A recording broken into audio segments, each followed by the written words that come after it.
Hello, my name is Vitalijus and I'm a teacher at Intellectus. Nors vasarą daugiau laiko būname lauke, gamtoje ar keliaujame, tačiau norimas kalbos mokymasi galima suderinti ir su laisvalaikiu. Todėl apžvelkime kelis nesudėtingus ir efektyvius mokymosi būdus, kurie gali praturtinti jūsų laisvalaikį.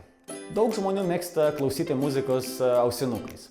Todėl įsijunkite radiją BBC Radio ir klausykitės radijo laidų angliškai bet kur ir bet kada. Važinėdami dviračiu, bėgiodami arba tiesiog vaikščiodami. BBC klausimasis gali būti naudingas net nesuprantant visko, kas yra sakoma.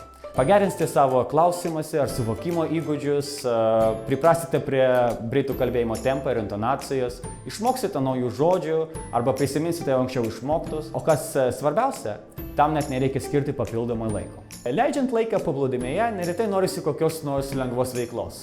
Tam puikiai tinka knygos ir žurnalai.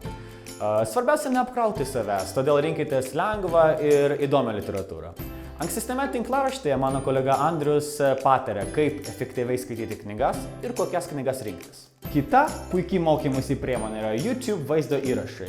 Ko gero pats svarbiausias YouTube privalumas yra kalbą lydinčios vaizdinės priemonės, tai yra tam tikri paveiksliukai ar nuotraukos atsirandančios ekrane. Dažnai matome, kaip juda kalbančiojo lūpos, o tai labai padeda mokantis užsienio kalbos. Taip pat YouTube yra didelė įvairovė įvairiausių pamokų ir kanalų, skirtų būtent mokytis anglų kalbos. Rekomenduojame savo mokiniams šitos YouTube kanalus. Čia surasite daugybę kasdienių situacijų, diskusijų bei daugybę kitos naudingos informacijos.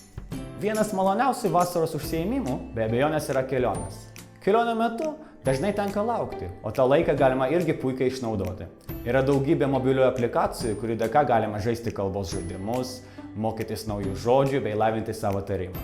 So, check this list of some great free apps for your smartphones and tablets. Enjoy, improve your English, and have fun. Bye bye.